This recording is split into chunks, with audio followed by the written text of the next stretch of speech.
So போட்டித் தேர்வு மாணவர்கள் அனைவருக்கும் வணக்கம்.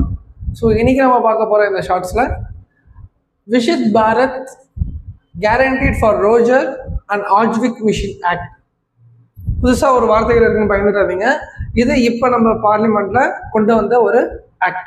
இந்த ஆக்ட் வந்து பாஸ் பண்ண 2025. இது எதுலேருந்து ரீப்ளேஸ் பண்ணியிருக்காங்க நம்ம பார்த்தீங்கன்னா, நம்ம இதுக்கு முன்னாடி கிராமப்புறங்களில் இருந்த Mahatma Gandhi national rural employment guarantee act 2005 replace பண்ணுறதுக்கு ஆக்சுவலாக நம்ம சென்ட்ரல் கவர்மெண்ட் எடுத்து வந்த ஆக்ட் தான் இது, Viksit Bharat guarantee for Rozgar and Ajeevika mission act.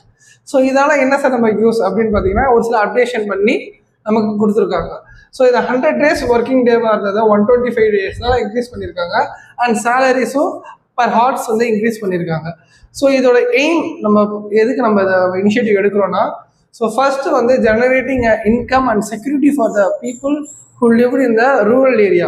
அவங்களுக்கு என்ன பண்ணுறாங்க, ஒரு ஜாப் கிரியேஷன் கிரியேட் பண்ணி தராங்க, ஒரு செக்யூரிட்டியான ஒரு இன்கம் என்ன பண்ணுறாங்க, ஒரு கிரியேட் பண்ணி தராங்க. And more over focusing on rural development infrastructure, அதாவது நகர்ப்புற மற்றும் கிராமப்புற வளர்ச்சிக்கான ஒரு முயற்சியை என்ன பண்ணியிருக்காங்க, மத்திய அரசு எடுத்திருந்தாங்க. இது வந்து முன்னாடி இருந்த இந்த பேரை வந்து நம்ம இப்போ நமக்கு ப்ரிலிம்ஸ் பாயிண்ட் ஆஃப் வியூ கேட்குற மாதிரி இருந்தால் இதுக்கு முன்னாடி என்ன பேர் இருந்ததுன்னா, ஸோ இதை வந்து எத்தனை டேஸ் வந்து இன்க்ரீஸ் பண்ணியிருக்காங்கன்ற ஒரு கான்செப்டில் கேட்கலாம். அண்ட் ஆக்சுவலாக இந்த விஷித் பாரத் அப்படின்ற ஒரு ஃபுல் ஃபார்ம் என்ன அப்படின்னு கேட்கலாம் நமக்கு, சரிங்களா?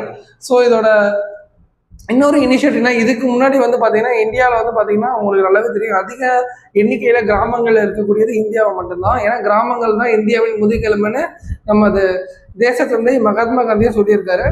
ஸோ அதோட வளர்ச்சி தான் நம்மளோட நாட்டோட வளர்ச்சி அப்படின்ற ஒரு பட்சத்தில் நம்மளோட மத்திய அரசாங்கம் இந்த திட்டத்தை எடுத்துகிட்டு இந்த ஒரு சட்டத்தை எடுத்துகிட்டு வந்திருக்காங்க.